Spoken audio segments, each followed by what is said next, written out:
Please enter your text, আমি কিছু একটা লিখলাম, ওকে করলাম, ওই লেখাটা এখানে চলে আসলো। বুঝা যাচ্ছে ফ্লোটা? যে আমি একটা টেক্সট কালেক্ট করলাম, মাই টেক্সট, লেখাটা ওকে বললাম, মাই টেক্সট চলে আসলো। তাহলে এখানে ফ্লোটা কি হচ্ছে, আমি এই বাটনে ক্লিক করতেছি যখন, প্রথমে সেই ইউজারের কাছ থেকে প্রম্পট করতেছি, এটা হলো বমের আরেকটা ফাংশন। আপনি চাইলে এটা যদি এখন ইউজ হয় না, এরকম প্রম্পট ইউজ হয় না সহজে, তারপরও আমি সিম্পল রাখার সাথে ইউজ করলাম এটা। এখানে কি হলো, আমি প্রথমে তার কাছ থেকে প্রম্পট বলে টেক্সটটা নিয়ে নিলাম, নেওয়ার পর আগের কাজটাই, ওই টেক্সট কোথায় বসাতে হবে সেখানে ওই টেক্সটটা ভরে দিলাম। এখন আপনি চিন্তা করেন, আচ্ছা আরেকটা জিনিস একটু বলে নিই, এই যে এখানে আমি অন ক্লিক ইভেন্টটা বাইন্ড করলাম না, অন ক্লিক ইভেন্টের এগেইনস্টে সেট টেক্সট ফাংশনটা বাইন্ড করলাম না, বুঝা যাচ্ছে কথাটা? এইভাবে লেখাটা গুড প্র্যাকটিস না। আমি যে অন ক্লিকের মধ্যে সেট টেক্সট লিখলাম, এইভাবে কোনো কিছু লেখাটা গুড প্র্যাকটিস না। কেন না বলেন তো, কেন গুড প্র্যাকটিস না? না না না, সেটা বড় কথা না, এই অন ক্লিক লেখাটাই গুরু, এটা আছে অথচ এটা গুড প্র্যাকটিস না, এটা আমরা লিখবো না। কোথাও লেখা থাকলে আমরা বুঝবো যে সে পুরাতন আমলে কাজ করতেছে, লেটেস্ট ফোকাসটা তার জানা নাই। কারণটা খুব সহজ, HTML এর মধ্যে কি ঢুকতেছে? জাভাস্ক্রিপ্ট ঢুকতেছে না? সবসময় আমরা কোড করার চেষ্টা করবো এরকম, HTML এর মধ্যে কোনো CSS থাকবে না, HTML এর মধ্যে কোনো জাভাস্ক্রিপ্ট থাকবে না, HTML এর শুধু HTML থাকবে। আপনি বলতে পারেন এখানে তো আপনি স্ক্রিপ্ট লিখছেন, সেটা আলাদা কথা, আমি HTML এর মধ্যে আলাদা একটা ব্লকে আমি স্ক্রিপ্ট লিখতেছি, কিন্তু আমার পুরো পেজে যতটুকু HTML আছে তার ভেতরে আমি পারতপক্ষে কখনোই কোনো CSS অথবা জাভাস্ক্রিপ্ট লিখব না। ওদেরকে সিলেক্টর ব্যবহার করে করে, CSS এ কি করছেন? ইনলাইন CSS লিখছেন, হয়তোবা লার্নিং টাইমে ইনলাইন CSS কিছু লিখছেন, কিন্তু ইনলাইন CSS অ্যাপ্রিশিয়েটেড না। একান্ত প্রয়োজন না হলে ইনলাইন CSS অ্যাপ্রিশিয়েটেড না। আমাদের কি করতে হবে? বাইরে থেকে সিলেক্ট করে করে অ্যাপ্লাই করতে হবে। কেন? এটা হচ্ছে সেই again better maintenance, clean separation. আমার কোডের সেপারেশন থাকবে ক্লিন। HTML এর মধ্যে কোনো CSS নাই, কোনো জাভাস্ক্রিপ্ট নাই। যেখানে CSS আছে আলাদা করে শুধু CSS আছে, যেখানে জাভাস্ক্রিপ্ট আছে আলাদা করে শুধু জাভাস্ক্রিপ্ট আছে। আমার কোডগুলো ক্লিনলি সেপারেটেড। এই কারণে এই কোডটা এইভাবে লেখা গুড প্র্যাকটিস না, কারণ এই ক্ষেত্রে আমার HTML জাভাস্ক্রিপ্ট মিশ্রণ হয়ে যাচ্ছে। তো মিশ্রণের ক্ষেত্রেই মনে রাখবেন, কোন সময় যতটুকু সম্ভব সবসময় আপনার কোড ক্লিনলি সেপারেটেড রাখবেন। এটা হবে আপনি যে মানে ক্লিন কোড লিখেন, কিংবা আপনি যে একজন ভালো ডেভেলপার, এটা হচ্ছে তার একটা প্রমাণ। আচ্ছা, তাহলে এটাকে প্রথমে আমরা ক্লিন করি। এই ক্লিন করে যেভাবে আমরা কোডটা লিখবো ওইটাকে বলা হয় আনঅবস্ট্রুসিভ জাভাস্ক্রিপ্ট। ঠিক আছে? তো শব্দটার অর্থ আমি অবশ্য এখন জানি না, কিন্তু টেকনিক্যাল নামটা জানি আর কি। এনিওয়েজ, আমরা এটাকে আগে করি, তারপর দেখে নিচ্ছি। প্রথমে হলো আমি অন ক্লিক এখানে লিখবো না। তাহলে অন ক্লিক যদি এখানে আমি না লিখি, তাহলে আমার কি এটা কাজ করবে? কাজ করবে না। তাহলে তার মানে এটার সাথে আমার ইভেন্ট অ্যাটাচ করতে হবে। ইভেন্ট অ্যাটাচ করার জন্য আমাকে আবার একটা জাভাস্ক্রিপ্ট লিখতে হবে। তার জন্য বাটনকে আগেই আবার কি করতে হবে? বাটনকে তো ধরতে হবে আমার, সো আইডি দিতে হবে। btn নাম দিলাম চেঞ্জ টেক্সট, এই বাটনের আইডি দিলাম। তাহলে আইডি না দিয়ে যদি আমরা ক্লাস দেই তাহলে কাজ করবে? ক্লাস দিলেও অবশ্যই কাজ করবে, কিন্তু আমাদের যে গেট এলিমেন্ট বাই আইডি, ওই ফাংশন ওরকম নাই। গেট এলিমেন্ট বাই ক্লাস নেই, এমন কিছু নাই কোর জাভাস্ক্রিপ্টে। কোর জাভাস্ক্রিপ্টে কোনো কিছু পিক করার মাত্র দুইটা উপায়, গেট এলিমেন্ট বাই আইডি অথবা get elements by tag name. তো ট্যাগ নেম দিয়ে যখন ধরবেন, একই পেজে অনেক ট্যাগ থাকবে, আপনি তো স্পেসিফিক একজনকে ধরতে চান। সো এই জন্য বললাম যে আমরা একটাই ভালো করে অভ্যাস করি, আগে গেট এলিমেন্ট বাই আইডি। তবে যখন আমরা যে কোয়েরি চলে যাব, অথবা এরকম কোন লাইব্রেরিতে চলে যাও, jQuery ফাংশনটা এমন আছে, সিএসএস সিলেক্টর যেভাবে কাজ করে, সিএসএস সিলেক্টরে আপনি আইডি দিয়ে সিলেক্ট করতে পারেন, ক্লাস দিয়ে সিলেক্ট করতে পারেন, ট্যাগ দিয়ে সিলেক্ট করতে পারেন, প্যারেন্ট চাইল্ড দিয়ে সিলেক্ট করতে পারেন। মানে jQuery এর সুবিধাটা হচ্ছে যারা সিএসএস সিলেক্টর ঠিকমতো শিখছেন তাদের jQuery সিলেক্টর শেখাটা হলো মানে শেখার কিছু নাই, কারণ jQuery সিলেক্টর সিএসএস সিলেক্টরেরই ইঞ্জিন ব্যবহার করে। মানে কি jQuery সিলেক্টর সিএসএস সিলেক্টরের ইঞ্জিনটাই ব্যবহার করে, এটার মানে কি? সেম কাজ করে। মানে হইতেছে আপনার নতুন কিছুই শিখতে হবে না, সিএসএস সিলেক্টর যদি ঠিকমতো জানেন jQuery তে আপনার সিলেকশন করা শিখে গেছেন, নতুন কিছু শিখতে হবে না, খালি সিনট্যাক্সটা শিখতে হবে। কিন্তু আমরা এখন কাজ করছি কোড জাভাস্ক্রিপ্টে, তার মানে কোড জাভাস্ক্রিপ্টে ক্লাস দিয়ে ধরতে ডাইরেক্টলি পারবেন না, ঘোড়া পেঁচায় ধরতে হবে। আপাত দৃষ্টিতে অ্যাজ এ বিগিনার ধরে নেন, ধরতে পারবেন না, কিন্তু jQuery যদি যখন করবেন দেখবেন ধরতে পারতেছেন। ক্লিয়ার? আচ্ছা, তো আমরা চেঞ্জ টেক্সট বাটনটাকে ধরি।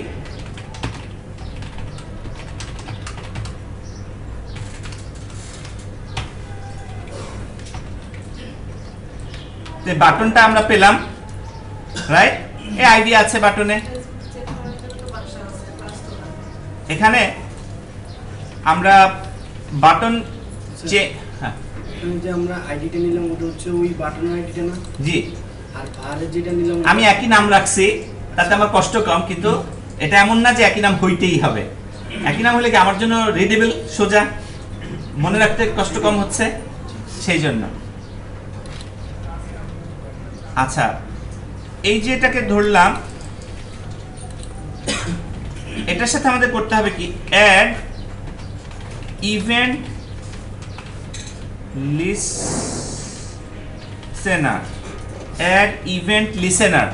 ওকে বলতেছি ওর ভিতরে যে তুমি এই যে বাটন, তুমি একটা ইভেন্ট লিসেন করো, তুমি ইভেন্ট শোনো। ইভেন্ট লিসেনার মানে কি?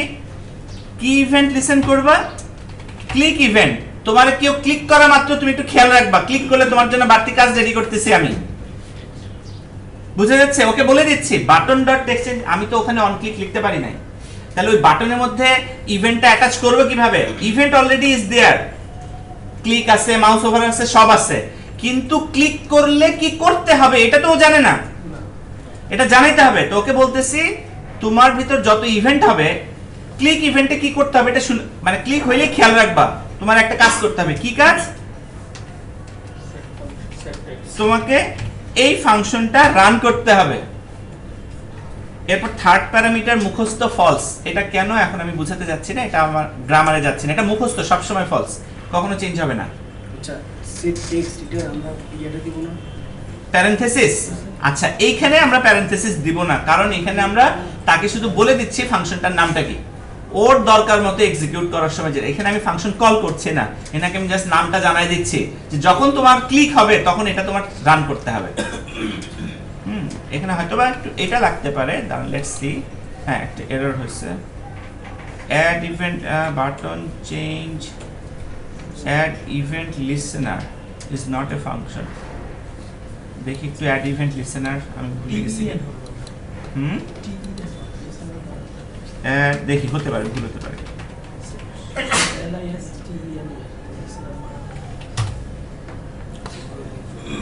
Add event listener, event dot target, event dot target,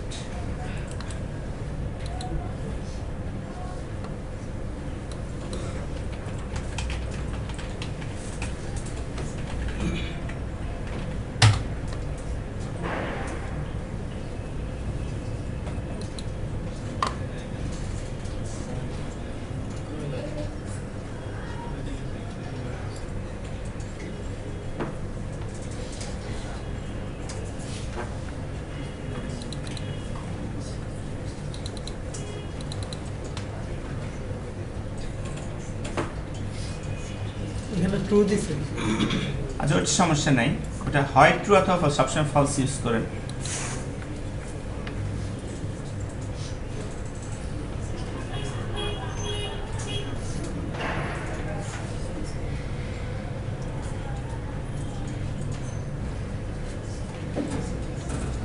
সবই তো ঠিক আছে। Element dot add event listener, TNR হবে মনে হয়। TENER না, লিস্টেনার। ওকে, বানানে ভুল হচ্ছে। হ্যাঁ, লিসেন, ও লিসেন বানানটাই তো ভুল লিখছি, listen. Okay, thank you.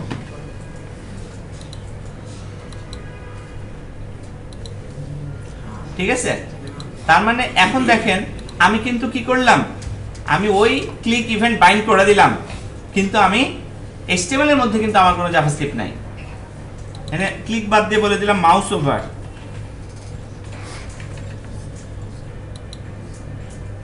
Mouse নেওয়ার সাথে সাথে ইভেন্টটা ট্রিগার হয়ে গেছে। ঠিক আছে, অথবা আমরা বললাম মাউস আউট, মাউস নিলাম কিছু হয় নাই, বের করলাম, আউট হলো যখনই, তখনই ইভেন্টটা ট্রিগার হলো। তাহলে ও কিন্তু শুনতেছে, এবং কি করতে হবে, ওকে যখন আমি রেজিস্টার করে দিছি, ইভেন্টের সাথে ইভেন্ট হ্যান্ডলারকে রেজিস্টার করে দিছি, তখন সে ওটাকে এক্সিকিউট করতেছে যখনই ওই ইভেন্টটা। তাহলে বুঝা গেল যে আমরা HTML থেকে কিভাবে জাভাস্ক্রিপ্টকে ক্লিন রাখবো।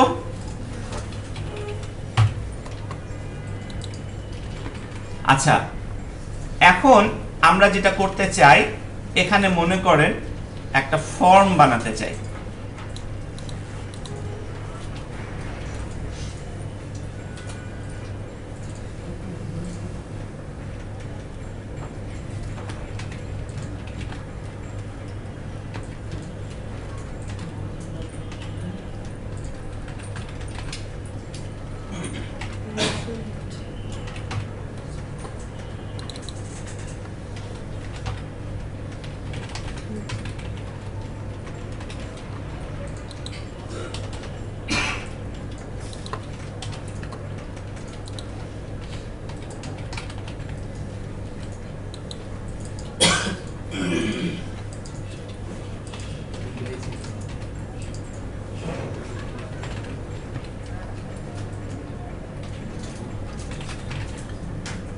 যেটা একটু আগে আপনারা করছেন।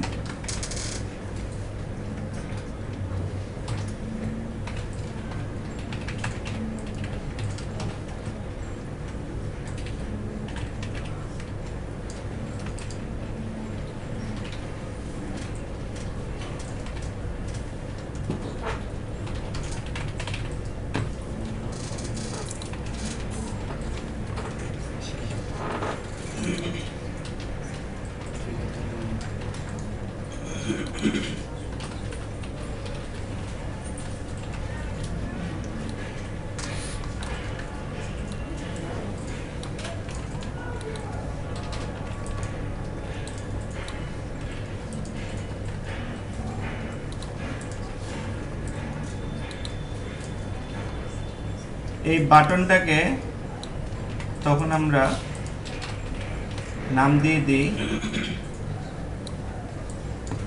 অ্যাড, নাম দিলাম অ্যাড বাটন। আমরা চাই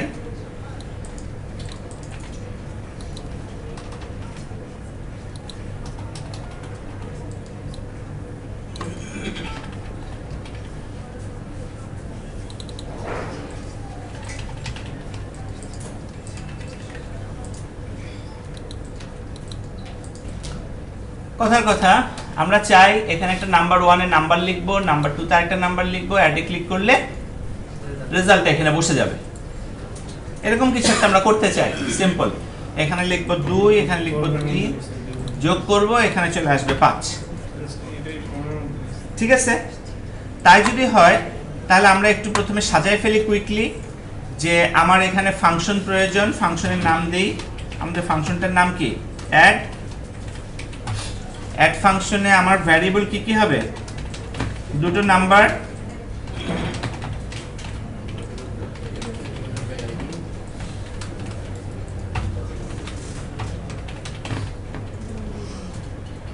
এই নাম্বার 1 কালেক্ট করে ফেললাম, নাম্বার 2 কালেক্ট করে ফেললাম,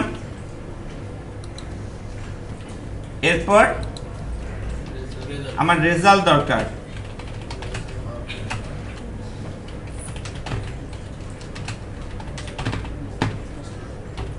এরপর রেজাল্টটাকে কি করব, রেজাল্টটা আবার বসায় দিতে হবে।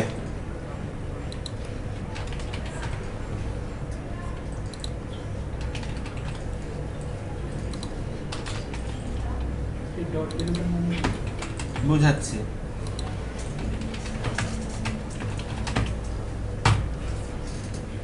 আমার কাজটা ইনিশিয়ালি শেষ।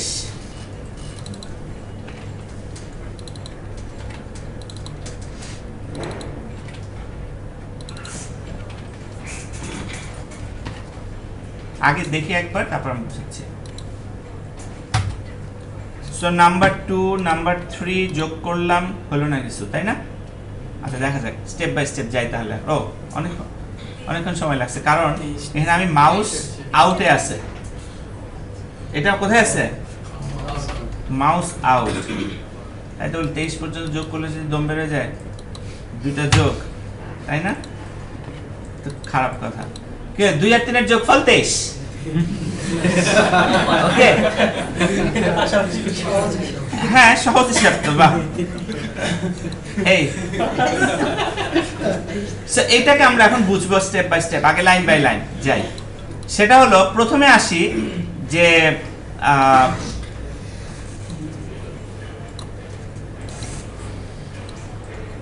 প্রথমে আগে যতটুকু ঘটতেছে ততটুকু বুঝছি কিনা সেটা এনশিওর করি।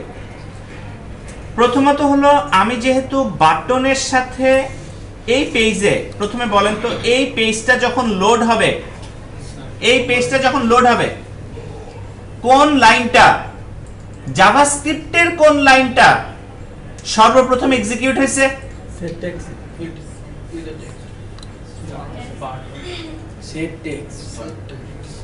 আচ্ছা আরো একটু তাহলে ডিটেইল বলি। এই ফুল পেজটা যখন লোড হচ্ছে, কল্পনা করে দেখি আমি যদি ব্রাউজার হই, আমি ব্রাউজার, আমার কাছে HTML পার্সার আছে, আমার কাছে CSS পার্সার আছে, CSS ইঞ্জিন আছে, আমার কাছে জাভাস্ক্রিপ্ট ইঞ্জিন আছে।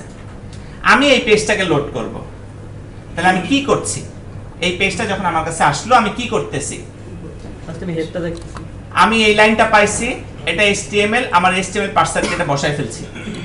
এটা HTML, এটাও আমি করে ফেলছি। এই প্রতিটা HTML আউটপুট সাথে সাথে বসায় ফেলতেছি।